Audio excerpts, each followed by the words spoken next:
дәрістер қазіргі әлемдік білім кеңістігінде еркін ойлай алатын шығармашылық тұлға қалыптастыру қоғам талабы болып отыр. Сол себепті сабағында оқушылардың шығармашылық қабілетін дамыту мақсатында функционалдық сауаттылығын арттыруға бағытталған тапсырмаларды жиі қолданамын. Бүгінгі сабағында қолданылатын әдіс зерттеу оқу стратегиялары арқылы білім алушылардың оқу сауаттылығын дамыту.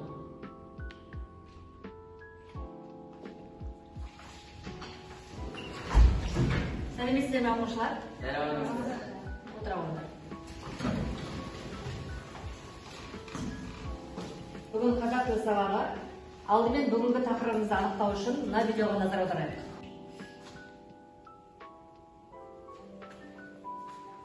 Арыстандай айбатты, жолбарыстай қайратты, қырандай күшті қанатты, мен жастарға сенемін. Көздерінде от ойнар, сөздерінде жалын бар, жаннан қымбат оларға, мен жастарға сенемін. Мен сенемін жастарға, алаш жақтың аспанға, шығарар олар бір таңда, мен жастарға сенемін. Алан, бұл қандай өлең? Ақын Мағжан Жұмабаевтың «Мен жастарға сенемін» өлеңі. Ал балалар, жаңа біз Мағжан Жұмабаевтың «Мен жастарға сенемін» өлеңін тыңдадық, ә? Ал енді осы өлеңнің мазмұны бойынша мына сұрақтарға жауап берейікші. Өлеңде ақын жастарды қалай сипаттаған? Бақсейіт жауап бере ғой. Өлеңде ақын жастарды арыстандай айбатты, жолбарыстай қайратты, қырандай күшті қанатты деп сипаттаған. Өте жақсы. Келесі екінші сұрақ. Ақынның жастардан күтетін үміті қандай? Назерке жауап бере ғой.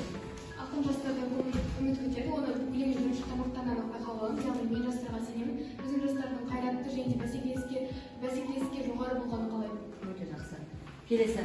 Қазіргі күнде ақын үмітін ақтап жүрміз бе? Ақсымбат жауап бере ғой. Ақынның үмітін ақтап жүрген қазіргі күнде жастар бар деп ойлаймын. Яғни шынында да бір жастар арасында қайратты, білімге құштар адамдар бар. Жарайсың. Олай болса балалар, бүгінгі сабағымыздың тақырыбы не екен? Жақсы. Бүгінгі сабағымыздың мақсаты белгілі бір мақсат үшін оқылым стратегияларын жүйелі қолдана білу.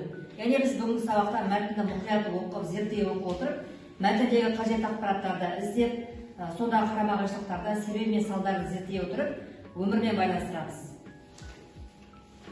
Бірінші топқа логикалық мағынаға негізделген эвристикалық жобалау әдісі арқылы мәтінді жан-жақты талдаймыз. Ал екінші топқа мәселелерді зерттеу ағашы әдісі арқылы мәтінді жан-жақты талдайсыздар. Алдымен мәтінді оқимыз, мұқият.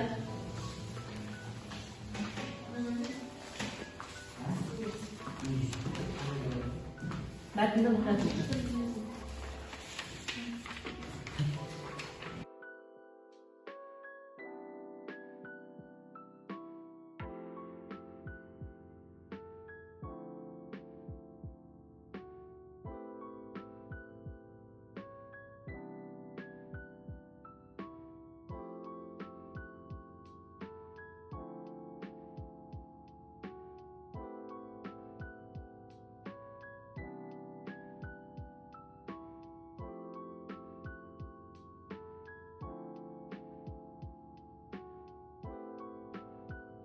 Қазіргі жаһандану заманында бұл мәселе өте өзекті.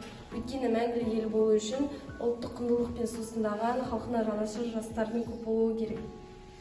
Және де қазіргі жастар отаншылдық ұғымын терең түсіне бермейді. Бұл мәтіннен көзделген мақсатта қазіргі жастарды сүйіспеншілікке баулу және адамгершілікке, имандылыққа шақыру. Жақсы. Мәтіндегі фактілер мен көзқарастар. Фактілер алға қарай ұмтылып, шауып бара жатқан 100-90-ында желікпелік бар. Ал көзқарастар мен жастардың алға қарай ұмтылып, өмірге деген құлшынысы, көзқарасы қуантады. Жастардың заман талабына сай өмір сүргісі келетінін біз мойындауымыз керек. Және де үшіншісі, жастардың туған ел отан алдында қызмет етуін қалаймын. Автордың көздеген аудиториясы жастар, жасөспірімдер және жалпы халық. Мәселенің туындау себебі жаһандану еліміздің қазірде бір күрделі мәселенің бірі болып отыр. Батыстан келген ақпараттық тасқын бір жағынан еліміздің технологиясының дамуына әсер етсе, екінші жағынан өз залалын тигізіп отыр. Және де ұлтымыздың кейбір қасиеттерінің азайып қалуына, сонымен қатар мәдениетімізге кері өз әсерін тигізіп отыр. Өте жақсы. Жарайсыңдар. Көтерілген мәселенің салдары жастарымыздың бойынан ұлттық қадір-қасиетіміз азайып бара жатыр. Мәселен, денеге таңба басу және кез келген жерге сырға тағу және де ашық шашық киіну, сондай-ақ үлкенге құрметтің азаюы. Мәселені шешу жолдары. Қазіргі айтқандай жаһандану балқып тұрған, қайнап тұрған кезеңде батыстан нені алуымыз дұрыс, нені алуымыз бұрыс. Негізінен мәдениет бізде екі бағыт бойынша келіп шығады. Біреуі дүниетану бойынша келсе, екіншісі ғылыми-техникалық даму бойынша келу мәдениеті. Осыны біз батыстан алуымыз керек, яғни ғылыми-техникалық дамудың жолынан сол мәдениетті алып шығуымыз керек. Яғни 21 ғасырда жастарымыз озық технологиялық қыр-сырын білу керек. Осылайша еліміз бәсекеге қабілетті, іргетасы мықты ел қалыптастыра алады. Ал балалар, келесі тапсырмамыз жұптық тапсырма, яғни кубизм әдісі бойынша біз қазіргі жастар туралы өзіміздің пікірімізді білдіреміз. Кубизм әдісі арқылы қазіргі жастардың жасөспірімдердің бейнесі екіге бөлінеді. Мақсатты жастар және елікпелі. Мақсатты жастар олар алдына мақсат қоя білетін, білімге құштар, рухани құндылықты алдына қоятын иманды жастар. Еліктегіш шелікпе жастар, бұлар ғаламтордағы зиянды заттарға қарап, соған еліктеп, және солардың артынан жүріп, теріс жолға бұрылуы. Белгілі бір мақсат жоқ алдағы. Жақсы. Біздің жұптық тапсырмамыз салыстыр, яғни бұрынғы жасөспірімдер мен қазіргі жасөспірімдерді салыстыру. Бұрынғы жасөспірімдер үйренсем екен, білсем екен деп оларда белгілі бір мақсат болды. Бірақ мүмкіндік болмағандықтан олар ол мақсаттарын жүзеге асыра алмады. Ал қазіргі жастарда барлық қажетті мүмкіндіктер бар, бірақ олардың бойында ғаламторға әлеуметтік желіге деген әуестік бар болғандықтан олардың алға қойған мақсатын ұмыттыруы мүмкін. Сол үшін де жастар арасында, жасөспірімдер арасында желікпелік басым жастар бар, бірақ оның ішінде де білім қамға құштар жасөспірімдер кездеседі.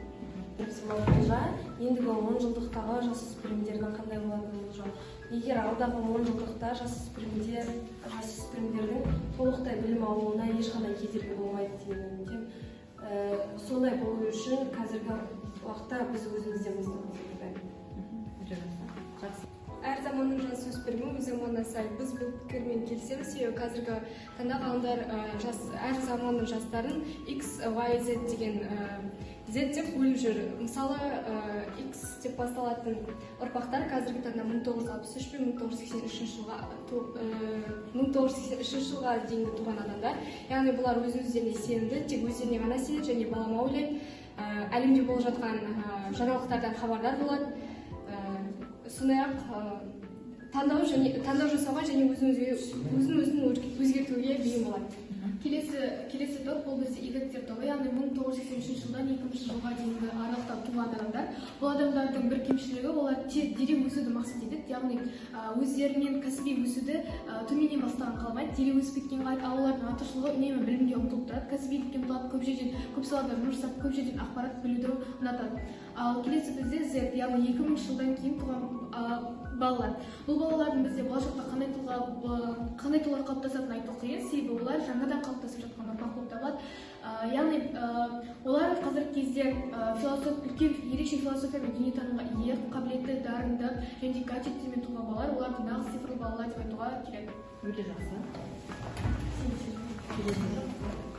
Біздің жұптық тапсырма талда жасөспірімдер заманға еліктегіш.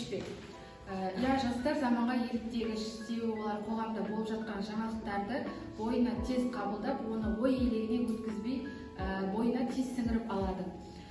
Батысқа табынушылық өзге елдің тың дүниесін айна қатесіз көшіруі қоғамда болып жатқан жастарға тән қасиет. Осы орайда көп дау туатыны рас, әрине батыстан алатынымыз көп. Бірақ еш сұрыптаусыз, ешқандай да күмәнсіз батыстың бар болмысын қайталау қазақтың ежелден қалыптасып келе жатқан салт дәстүріне қарама-қайшы болып келеді. Тіпті өзінің туған ана тілінде сөйлеуді арланып, өзге тілде сайрап, діни адасушылықтар мен терроризмдік істер қалыптасуда. Және жастар арасында есірткінің де кеңінен етек алуы, осылардың барлығы да қоғамымыздың өзекті проблемалары болып отыр. Олай болса балалар, үй жұмысын жазып алайық. Жасөспірімдер ертеңгі ел деген тақырыпта еске жазып келеміз. Сау болыңдар.